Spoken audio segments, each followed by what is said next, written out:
Introducción a la edición del 10º aniversario del Camino del Artista. El arte es una transformación espiritual. Los artistas son visionarios. Nuestra práctica habitual se basa en la fe. Vemos con claridad un objeto creativo que resplandece en la distancia y nos movemos hacia él a pesar de que, por visible que sea para nosotros, quienes están a nuestro alrededor no lo ven. Aunque sea difícil recordarlo, es nuestro trabajo lo que crea el mercado, no el mercado lo que crea nuestro trabajo. El arte es un acto de fe y el modo de practicarlo es haciendo arte. A veces nos obliga a hacer peregrinajes y como muchos peregrinos dudamos de haber sentido la llamada al tiempo que respondemos a ella. Porque no hay duda de que respondemos a ella. Estoy escribiendo sobre una mesa china lacada en negro que mira al oeste, más allá del río Hudson, hacia América. Estoy en un extremo de la orilla occidental de Manhattan, que es un país en sí mismo, y donde resido en la actualidad, trabajando en la adaptación de espectáculos musicales del papel al escenario. En Manhattan están los cantantes, por no hablar de Broadway. Estoy aquí porque el arte me trajo hasta aquí, y como soy obediente, vine. Es posible que Manhattan tenga una densidad de artistas per cápita más alta que ninguna otra zona de Estados Unidos. En mi barrio del Upper West Side, los violonchelos son tan frecuentes y aparatosos como las vacas en Iowa. Aquí son parte del paisaje. Tecleando en mi máquina de escribir, yo también soy algo que Manhattan conoce muy bien. Escribo una melodía al piano a 10 manzanas de donde Richard Roger, un adolescente desgarbado, subió los escalones de un portal para encontrarse con un joven bajito que se convertiría en su compañero de vida, Larry Hart. Juntos soñaron a través de sequías y riadas. Mi apartamento está en Riverside Drive. En este extremo estrecho de la isla, Broadway está apenas a una manzana a mi espalda según miro al oeste hacia el otro lado del río, ahora mismo negro como la tinta, bajo una puesta de sol de cinta de colores. Es un río ancho, no solo oscuro, y en un día ventoso, de los que hay muchos, el agua se agita, salpicada de cresta blanca. Remolcadores de color rojo cereza, resueltos como escarabajos, embisten con la proa contra las olas, cavando un sendero que sube y baja por el río, empujando barcazas con el morro. Manhattan es un puerto de mar y un lugar donde amarran los sueños. Manhattan está abarrotado de soñadores. Todos los artistas soñamos y llegamos aquí aportando esos sueños. No todos vestimos de negro, ni seguimos fumando y bebiendo alcohol a palo seco, ni vivimos enamorados del romance hortera y de la vida dura en pisos diminutos sin ascensor, lleno de esperanza y cucarachas, en unos barrios tan cutres que hasta las ratas se han mudado. No, igual que las cucarachas, los artistas andan aquí por todas partes, desde las casas de vecindad hasta los grandes áticos.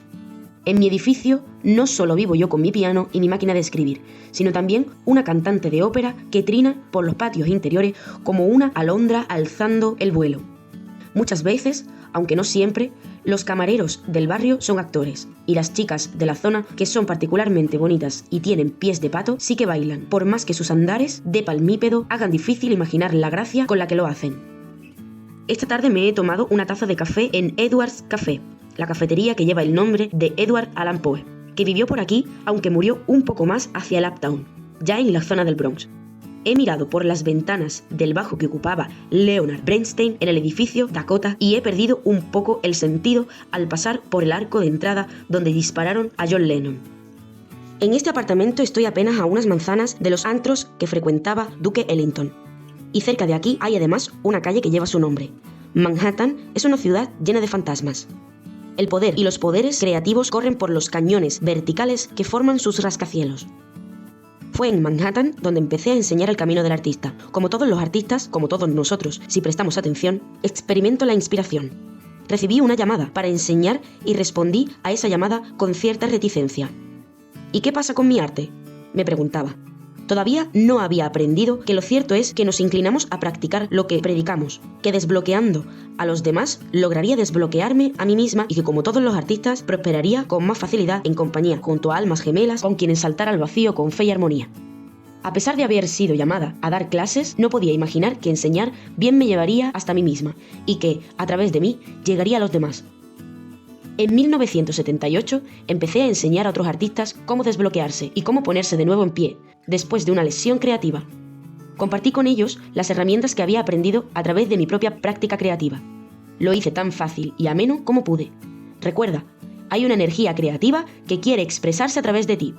No juzgues ni el trabajo ni a ti mismo, ya lo arreglarás más adelante. Deja que Dios trabaje a través de ti, les decía con amabilidad. Mis herramientas eran simples, y mis estudiantes pocos. Tanto las herramientas como el número de mis alumnos crecieron muchísimo, a un ritmo constante, durante los siguientes 10 años. Al principio, y desde entonces casi siempre, mis estudiantes eran sobre todo artistas bloqueados o heridos. Pintores, poetas, escultores, escritores, cineastas, actores y aquellos que sencillamente deseaban ser algo más creativos en sus vidas personales o en cualquiera de las artes. Mantuve las cosas simples porque en realidad lo eran. La creatividad es como la maleza, renace con muy poquitos cuidados. Enseñé a la gente a alimentar a su espíritu creativo con los sencillos nutrientes que precisa para mantenerse vivo. La gente respondía haciendo libros, películas, cuadros, fotografías y mucho más. El boca a boca se puso en marcha y mis clases empezaron a llenarse con facilidad. Mientras, seguía haciendo mi propio arte. Escribí obras de teatro, escribí novelas y películas, hice largometrajes, televisión y relatos. Escribí poesía y luego hice performance. A partir de este trabajo, aprendí más herramientas creativas, redacté más textos para la enseñanza y ante la insistencia de mi amigo Mark Bryan, reuní esos textos para convertirlos en apuntes de clase y después en un libro de verdad. Mark y yo fabricamos codo a codo, paginando e imprimiendo un sencillo libro que se podía enviar a la gente que necesitaba ayuda. Así como lo enviamos por correo a unas 1000 personas que a su vez lo fotocopiaron y se lo pasaron a sus amigos. Empezamos a escuchar asombrosas historias de rehabilitación, pintores que pintaban, actores que actuaban y gente que sin ninguna dedicación artística concreta que empezaba a llevar a cabo el arte que siempre había deseado hacer. Escuchamos historias de avances repentinos y de lentos despertares. Jeremy Tarcher, el reconocido editor especializado en creatividad y potencial humano, leyó una primera versión del trabajo y decidió publicarlo. Mientras, yo dividí el libro en un curso de 12 semanas con cada sección dedicada a un tema concreto. Este libro tan sencillo era la destilación de 12 años de enseñanza y de 20 años de hacer arte en muchas formas diversas. Al principio lo titulé Sanando al artista interior. Finalmente, tras mucho pensar, decidí llamarlo El camino del artista. Indagaba en la creatividad y la explicaba como un asunto espiritual. Empecé a ser testigo de mis propios milagros. Con frecuencia viajaba para dar clases y en firmas del libro y actos públicos la gente empezó a entregarme CDs, libros, vídeos y cartas en las que me trasladaban el siguiente pensamiento. Utilizando tus herramientas hice esto, muchísimas gracias. El cumplido más habitual era tu libro me cambió la vida. Y lo escuché en boca de artistas tanto de escasa como de mucha fama, en lugares desconocidos y en zonas de vanguardia internacional. Al utilizar las herramientas, los pintores pasaban de estar bloqueados a ganar premios en grandes certámenes. Los escritores pasaban de no escribir a ganar premios Emmy o Grammy por su trabajo. Me sentí empequeñecida por el poder de Dios, del gran creador, a la hora de restaurar la fuerza, la vitalidad y la inspiración en caminos individuales, diversos y divergentes. Una mujer, escritora, bloqueada en la cincuentena, se convirtió en una laureada dramaturga. Un músico de acompañamiento concibió y ejecutó un audaz álbum en solitario. Sueños largamente acariciados florecían por todos aquellos lugares donde el gran creador posaba su mano de jardinero. Y yo recibía agradecimientos que en puridad pertenecían a Dios. Yo no era más que un conducto espiritual para el hecho básico, también espiritual, de que el gran creador ama a los artistas y ayuda activamente a quienes se abren a su creatividad. De artista a artista, de mano en mano, el camino del artista comenzó a expandirse. Oí hablar de grupos en la selva de Panamá, en el desierto australiano y en ese otro corazón de las tinieblas de New York Times. Grupos de druidas, grupos sufís y grupos budistas encontraron terreno común en sus simples preceptos sobre la creatividad. El camino del artista llegó a internet creando grupos, o como yo los llamo, racimos, que eran como grandes plantaciones de melón, enviando raíces y ramas a formar nuevos grupos en Inglaterra, ahora en Alemania, luego en un contingente de suizos herederos de John. Como la vida misma, el camino del artista, que empezó a recibir el nombre de movimiento, siguió avanzando con tenacidad, casi con voracidad. Proliferaron los artistas que ayudaban a otros artistas, florecían las obras de arte y despegaban y se afianzaban las carreras, rodeadas de amigos que les apoyaban. Yo era una testigo encantada. 100.000 personas compraron y utilizaron el libro, luego 200.000, luego 1.000.000, luego más.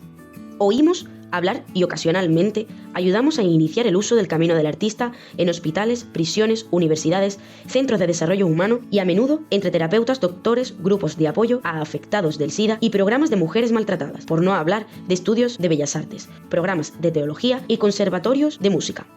Y, por supuesto, siempre pasando de mano en mano, con el boca a boca, de corazón a corazón, como un jardín milagroso. El camino del artista siguió creciendo y creciendo. sigue creciendo.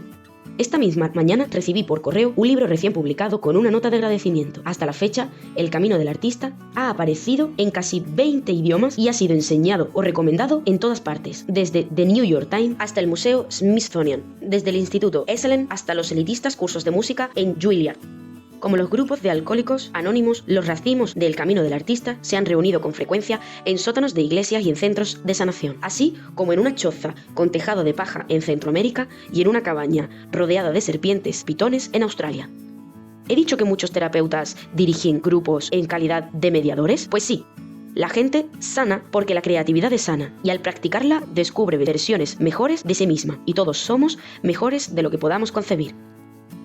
Yo quería que el Camino del Artista fuera libre y como el movimiento de rehabilitación personal de los 12 pasos, que en mayor parte funcionara sin liderar y pudiera seguirse de manera autónoma, creciendo a partir de la sencillez y de la falta de control, logrando su expansión a través de una serie de equilibrios naturales, podríamos decir que estacionales, que se fueron desarrollando por su cuenta. Mi actitud era: él mismo se protegerá y se dirigirá y se arreglará si abusan de él. Al cruzar el umbral del 1.000.000 de ejemplares, temí por el tiempo y la privacidad necesarios para hacer mi propio arte, una experiencia personal sin la cual no podía seguir ayudando a los demás. ¿Cómo iba a escribir un libro de enseñanza si no tenía ideas nuevas sobre las que enseñar? Paso a paso me fui retirando hacia la soledad de mi propio laboratorio creativo personal, ese lugar silencioso y tranquilo dentro de mí donde podía hacer arte y aprender de cómo lo hacía. Cada pieza de arte que fabricaba me enseñaba lo que yo a mi vez tenía que enseñar. Con cada año de trabajo fui aprendiendo que la creatividad no tiene fondo. No tiene techo tampoco, aunque hay partes del crecimiento que son lentas. El ingrediente que se precisa es la fe. Empecé a escribir entregas, libros breves y directos, cuyo objetivo era desactivar los peligros reales y presentes que conlleva el intentar construir una vida creativa sana y amable. Escribí The Right to Write, el derecho a escribir, suplis, provisiones y otras guías más caseras y amables, como el libro de citas con el artista, las páginas matutinas del Camino del Artista y mis libros de oraciones, cuyo fin es crear una sensación de seguridad y bienestar para quienes siguen el sendero artístico en este mundo. Deseaba que la gente tuviera buen ánimo y buenos compañeros. Aunque el arte sea un camino espiritual, lo mejor es recorrerlo con amigos que sean a su vez peregrinos como tú. La gente me escuchaba. Mientras, los libros del Camino del Artista eran obligatorios en ciertas giras musicales. Se incluían como guiño de decoración en los sets de cine. Se enviaban a abuelas que florecían con brillantez en su robusta senectud y servían como puente para que muchos artistas de éxito cambiaran sus hábitos y géneros creativos. En cuanto a mí, una novela, una colección de relatos y 3 obras de teatro hallaron un hueco cómodo entre mis, hasta la fecha, 17 libros publicados, y he seguido con cuidado haciendo arte y dando clases. Mis estudiantes ganaron premios y yo también.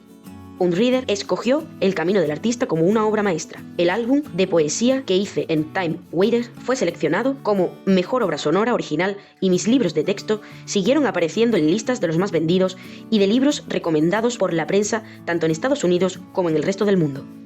¿Acaso puede sorprender que muchas veces yo me sintiera mareada y confundida, abrumada por la velocidad de la gente y de los acontecimientos? Una de las ironías de la vida de un escritor celebrado es que nuestra inclinación natural de sentarnos a solas ante una mesa es cada vez más difícil de seguir. Mis propias páginas matutinas tenían en este sentido incalculable valor como fuente continuada de directrices. Me decían que buscara la soledad, tanto como que siguiera aceptando la compañía de otros artistas, que creían al igual que yo, que siempre nos dirige el gran creador, así como quienes nos preceden, siguiendo sus caminos de artista y amando las mismas formas de artes que nosotros. Hay poderes elevados dispuestos a ayudarnos si se lo pedimos. Debemos mantenernos dispuestos a pedir con la mente lo bastante abierta como para dejarnos dirigir y dispuestos a crecer, a pesar de nuestro ataque de desesperanza. La creatividad es un acto de fe y debemos ser fieles a la fe, estar dispuestos a compartirla para ayudar a otros y también a recibir ayuda. A otro lado de mi ventana, por encima de Hudson, un gran pájaro alza el vuelo. Llevo días viendo a este pájaro surcando el cielo, navegando en el aire feroz que son los vientos de hélice que rodean esta isla. Es demasiado grande para ser un halcón, aunque no tiene la forma de una gaviota, pero más arriba, el valle del Hudson está lleno de águilas. Me resulta difícil creer que ésta lo sea, pero ella sí parece saber lo que es con exactitud. Águila. No dice su nombre, lo lleva puesto. Tal vez como artistas nosotros seamos igual que esos pájaros, confundidos con otra cosa, tanto por nosotros mismos como por los demás, navegando la corriente de nuestros sueños, de caza por los cañones de la industria, en busca de algo que hemos visto desde las alturas. Para los artistas, la improvisación y el que sea lo que Dios quiera son una forma habitual de obrar. Debemos confiar en nuestros procedimientos y ver más allá de los resultados. A lo largo de los siglos, los artistas hablaron de inspiración y confesaron que Dios les había hablado, y que lo hicieron los ángeles. En nuestra época no suelen manejarse esas ideas del arte como una experiencia espiritual, y sin embargo, la experiencia central de la creatividad es mística. Al abrir nuestras mentes, a las que se debe crear, entramos en contacto con nuestro creador. Los artistas trabajan en celdas por todo Manhattan. Tenemos la devoción de un monje por nuestro trabajo, y por los monjes, algunos tendremos visiones y otros trabajaremos toda nuestra vida para conocer la gloria solo a distancia, de rodillas en la capilla, sin recibir jamás la visitación de Tony, de un Oscar, de un premio nacional del libro. Y en cambio, esta voz pequeña y firme puede hablarnos tan alto como el que más. Así que rezamos. La fama llegará a algunos, pero el honor acompaña a todos los que trabajan. Como artistas experimentados, el hecho de que Dios está en los detalles. Al hacer nuestro arte, conocemos en primera persona la mano de nuestro Creador.